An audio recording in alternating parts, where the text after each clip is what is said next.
ചാനലിലേക്ക് വീണ്ടും സ്വാഗതം. നമ്മളിന്ന് പറയാൻ പോണത് എമ്പുരാൻ എന്ന് പറഞ്ഞ തീ പിടിച്ച ആ സിനിമയെ കുറിച്ചാണ്.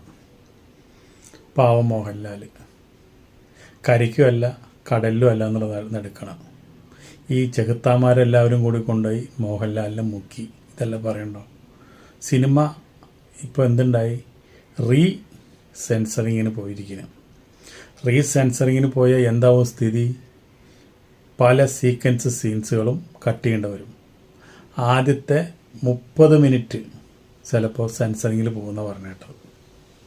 അപ്പോൾ അങ്ങനെ 30 മിനിറ്റ് പോയി കഴിഞ്ഞാൽ വികലമായുള്ള ഒരു സിനിമയായി മാറണം എമ്പുരാൻ.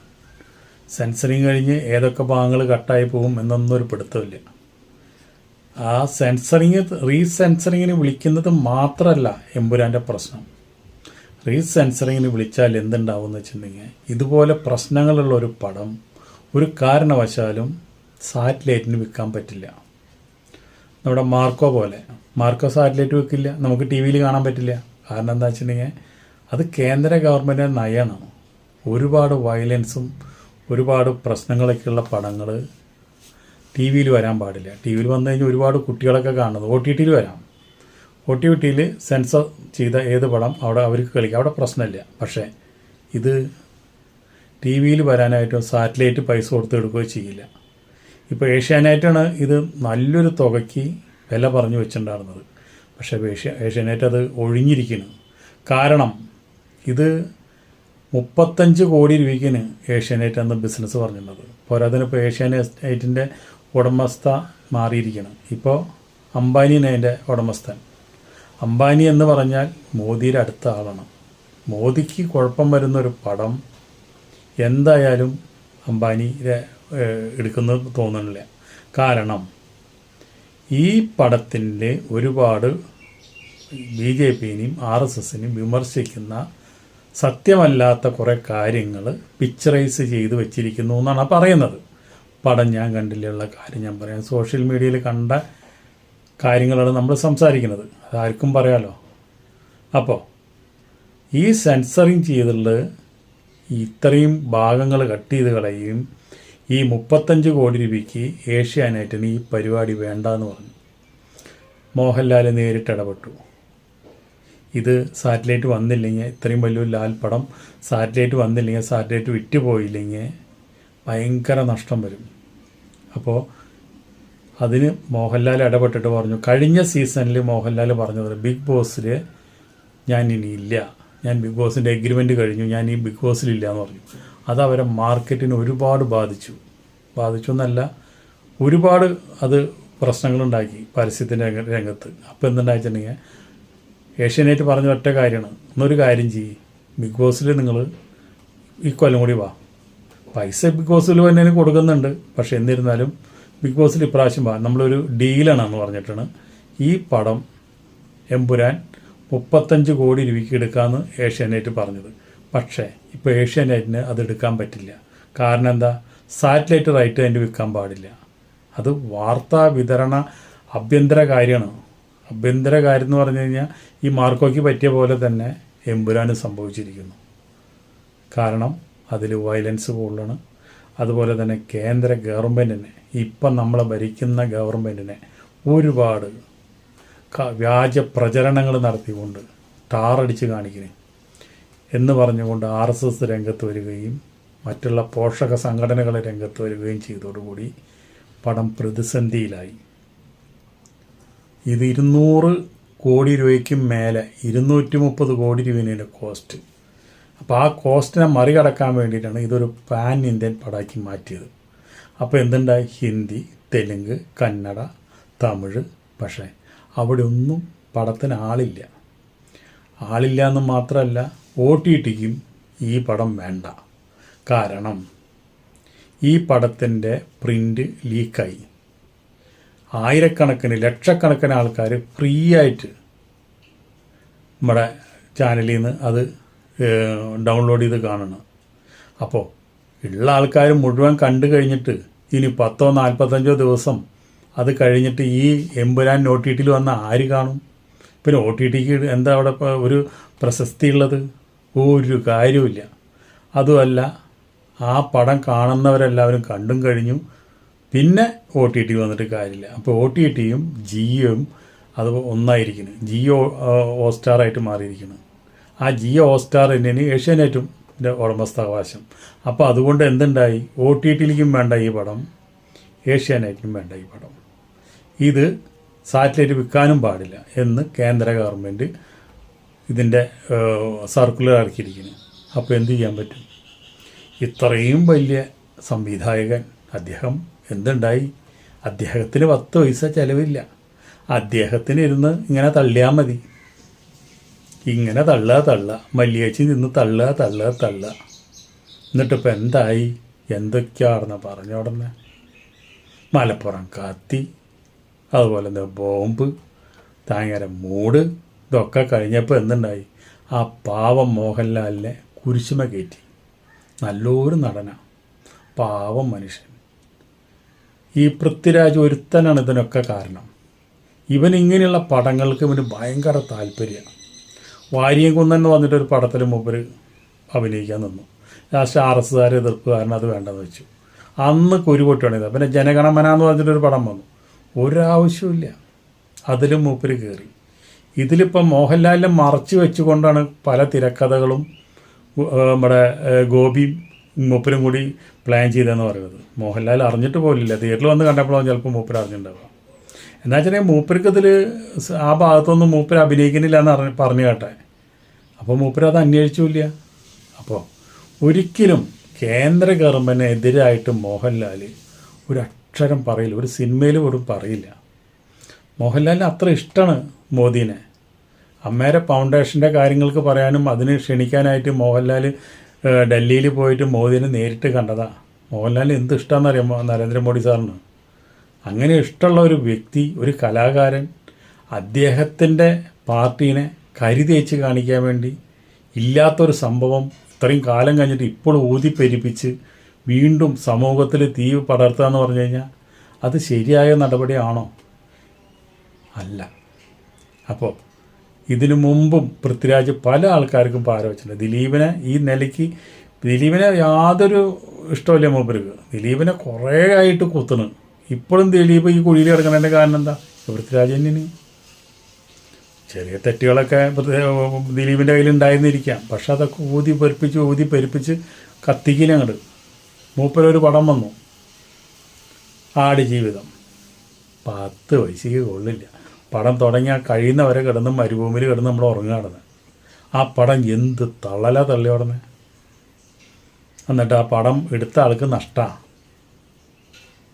അപ്പോൾ ഓസ്കാറും കിട്ടിയില്ല, ഒരു മണ്ണാങ്കട്ടിയും കിട്ടിയില്ല, അതും ചീറ്റിപ്പോയി. അപ്പോഴാണ് പാവം മോഹൻലാൽ കഷ്ടപ്പെട്ട് ബുദ്ധിമുട്ടി എത്ര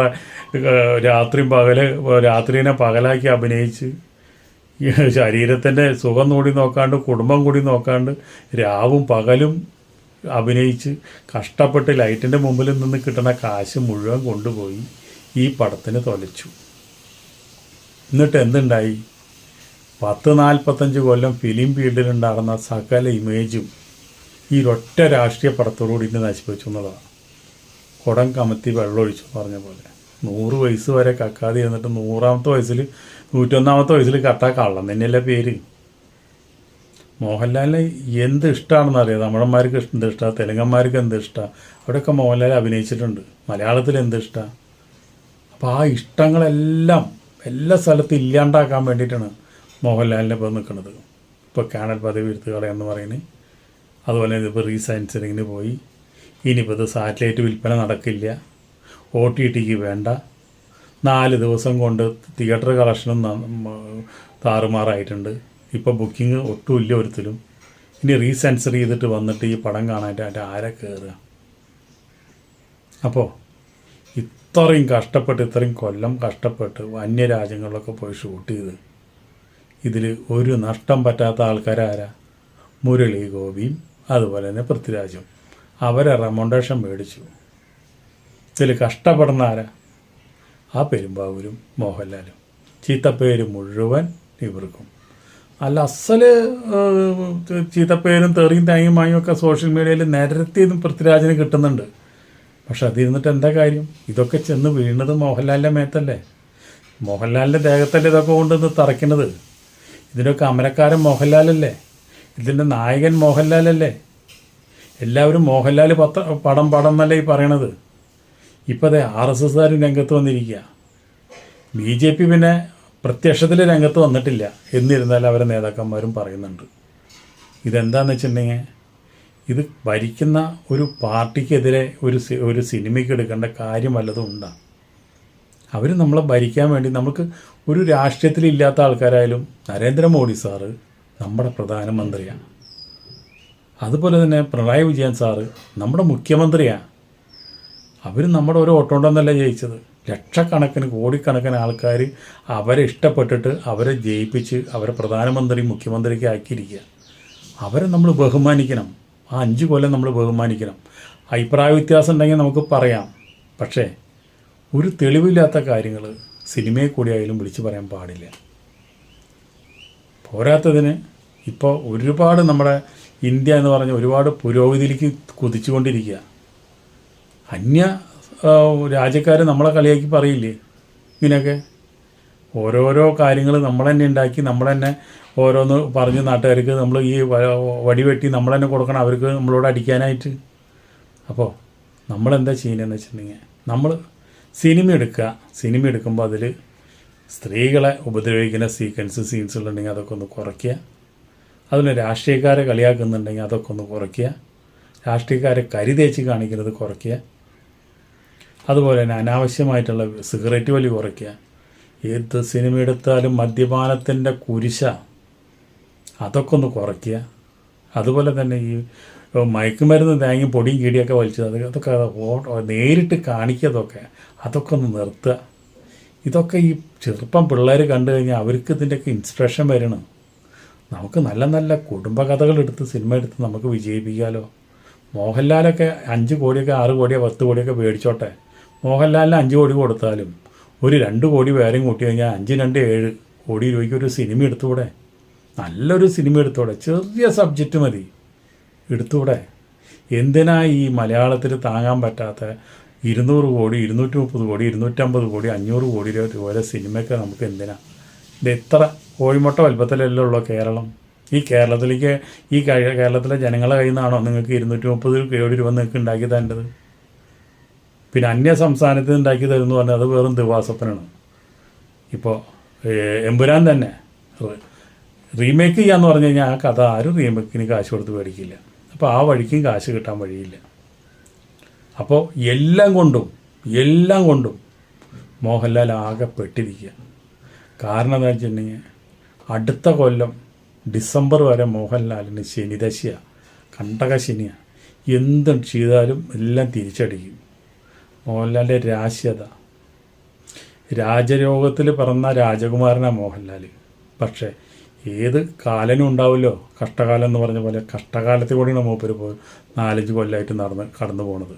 അത് ദശമാറ്റത്തിൻ്റെ പ്രശ്നമാണ്.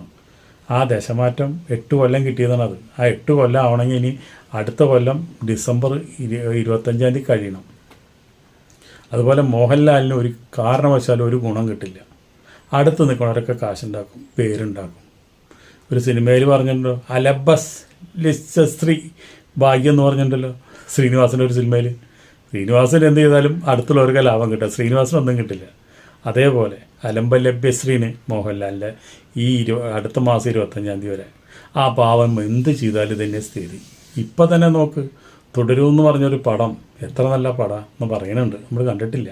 അതിൻ്റെ ടീസറൊക്കെ ഇറങ്ങിയിട്ടുണ്ട്. ആ പടം റിലീസ് ചെയ്യാൻ പറ്റിയില്ല.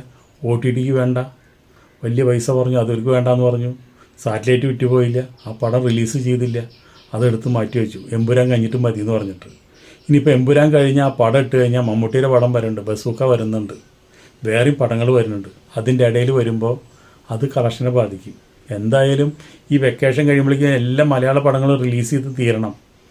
അത് ഈ 2 മാസം ശരിക്ക് സിനിമയ്ക്ക് ആൾക്കാർ കയറുന്നതും കാശ് കിട്ടുന്നതും കുടുംബമായിട്ട് വരുന്ന സമയമാണത്. ആ സമയത്ത് ഇറക്കിയ പടത്തിൻ്റെ കാശ് മുഴുവൻ കിട്ടണം. പിന്നെ മഴയാണ്, അപ്പോഴേക്ക് വയ്ക്കാൻ പറ്റില്ല. പിന്നെ വരുന്നത് കാണിച്ചിട്ടുണ്ടെങ്കിൽ ഓണം വരണം. അപ്പോൾ അത്രയും പൈസയൊക്കെ ആൾക്കാർക്ക് ബെൻഡ് ചെയ്ത് വയ്ക്കുമ്പോൾ പലിശ ഇല്ലാത്ത കാശാണ് അതൊക്കെ. അപ്പോൾ തിയേറ്ററിൽ നിന്ന് കിട്ടുന്ന കാശ് മാത്രം, തിയേറ്ററുകാർ അഡ്വാൻസ് കൊടുക്കണം മാത്രമാണ് കാശ് നമുക്കുള്ളൂ. ഇപ്പോൾ 10 കോടി 100 കോടി 150 കോടി 200 കോടി ക്ലബിലൊക്കെ കയറി എന്ന് പറയുന്നുണ്ട്. നിങ്ങൾ ആദ്യം തന്നെ മനസ്സിലാക്കുക, 500 കോടി കളക്ട് ചെയ്താലാണ് ഈ പടം മോഹൻലാലിന് ഇറക്കിയ കാശ് കീശയിൽ വരുള്ളൂ. ഈ കിട്ടുന്ന കാശ് മുഴുവൻ 100 കോടി രൂപ എന്ന് പറഞ്ഞ് വിശ്വസിച്ചാൽ തന്നെ ഇതൊക്കെ പ്രൊഡ്യൂസറുടെ കയ്യിൽ വരണമല്ല. 45% 100 രൂപയ്ക്ക് 45 രൂപ തിയേറ്ററുകാരെടുക്കും.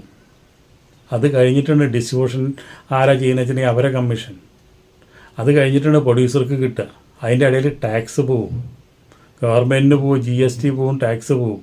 ഇതൊക്കെ കഴിഞ്ഞിട്ട് ഉള്ളി പൊലിച്ച് ഉണ്ടാക്കണ പോലെ ഒരു സിനിമ റിലീസ് ചെയ്ത് കഴിഞ്ഞാൽ ഏറ്റവും കൂടുതൽ ലാഭം ആർക്കുക? 10 പൈസ മുടക്കാത്ത 5 പൈസ ചിലവില്ലാത്ത ആ പഞ്ചായത്തിനോ മുനിസിപ്പാലിറ്റിക്കോ കോർപ്പറേഷനോ അവർക്കാണ് ഈ പൈസ, ഗവൺമെൻറ്റിന് ഈ പൈസ എന്ന് ചേർന്നത് മുഴുവൻ. 10 പൈസ മുടക്കില്ല. തിയേറ്ററുകാർക്ക് പിന്നെ അവർ കാത്തിരുന്ന് കണ്ണീരൊഴിച്ച് ഒരു പടം കിട്ടുമ്പോൾ 4 കളക്ഷൻ വരുമ്പോൾ അത് കളിച്ച് ആ പടം മാറുമ്പോൾ പിന്നെ 10 പടം ചിലപ്പോൾ ഒരു 10 ആൾ പോലും കയറാണ്ട് അല്ലെങ്കിൽ ഒരു 5 ആളെ വെച്ചിട്ട് സിനിമ നടത്തേണ്ടി വരും. അവരെ കാര്യം നമുക്ക് മനസ്സിലാവാം. അവർ ഈ AC വിട്ട് ജോലിക്കാരും വെച്ച് ഇത്ര സ്ഥലം മെനക്കെടുത്തി ഇത്രയും ലക്ഷങ്ങൾ ചിലവ് ചെയ്ത് ബിൽഡിങ്ങും പണിത് സിനിമാ തിയേറ്ററും വെച്ച് അവർക്കുള്ള കാര്യം അവരെ കണ്ണീര് പറഞ്ഞറിയിക്കാൻ പറ്റില്ല. പ്രൊഡ്യൂസർമാരോ പടം എടുക്കണതൊക്കെ 10ഉം 15ഉം 20ഉം നിലയിൽ പൊട്ടുക. അപ്പോഴാണ് ഇവരിങ്ങനെ ഈ കളികൾ കളിക്കാൻ നിൽക്കുന്നത്. 200 കോടി 250 കോടി 300 കോടി രൂപയുടെ സിനിമ എടുത്തിട്ട് എല്ലാ ഘടകങ്ങളും ഈ സിനിമ റിലീസപ്പോൾ അനുകൂലമായിരുന്നു. എന്താണെന്ന് വെച്ചിട്ടുണ്ടെങ്കിൽ കുട്ടികളുടെ വെക്കേഷൻ കഴിഞ്ഞു, അതുപോലെ തന്നെ നോമ്പ് കഴിഞ്ഞു, കളക്ഷൻ ഉണ്ടാകാൻ പറ്റിയ സമയം. ഒരു മലയാള പടം പോലും റിലീസ് ചെയ്തില്ല, ഒരു തമിഴ് പടം പോലും റിലീസ് ചെയ്തില്ല, ഒരു തെലുങ്ക് പടം പോലും റിലീസ് ചെയ്തില്ല. നല്ല പടമെന്ന് വെച്ചിട്ടുണ്ടെങ്കിൽ 500 അല്ല 1000 കോടി കളക്ട് ചെയ്ത് തന്നെ എന്നാണ് എല്ലാവരും പറയുന്നത്. ഈ പടം എന്താണ് ഏതാണെന്നുള്ളത് ഞാൻ കണ്ടിട്ടില്ല. എന്ന് വെച്ചിട്ടുണ്ടെങ്കിൽ നമ്മൾക്കിപ്പോൾ ഈ ഇത്രയും പ്രതീക്ഷയുള്ള ലൂസിഫർ നമ്മൾക്ക് 1, 2, 3, 4 പ്രാവശ്യം കണ്ടു കഴിഞ്ഞു. ഇത് തുടക്കത്തിലെ ഇതിൻ്റെ എല്ലാ റിവ്യൂകളും വരുമ്പോൾ നെഗറ്റീവായിട്ടാണ് വരുന്നത്. അതുകൊണ്ടാണ് നമുക്ക് തിയേറ്ററിൽ പോകാനായിട്ടൊരു മടി തോന്നുന്നത്. ഇതിൻ്റെ മേക്കിംഗ് കണ്ടപ്പോൾ തന്നെ മനസ്സിലാക്കിയിട്ട് നമുക്ക് മനം മടുത്തു. അപ്പോൾ അതുകൊണ്ട് ഇതൊക്കെയാണ് സ്ഥിതി. ഇതിൻ്റെ യഥാർത്ഥ സ്ഥിതി ഇതൊക്കെയാണ്. ഇനി ഇത് എന്തൊക്കെ ഇവിടെ സംഭവിക്കുമെന്നുള്ളത് ദൈവത്തിനറിയാം. ശംഭോ മഹാദേവ. അടുത്ത വീഡിയോ നമുക്ക് വീണ്ടും കാണാം. നന്ദി, നമസ്കാരം.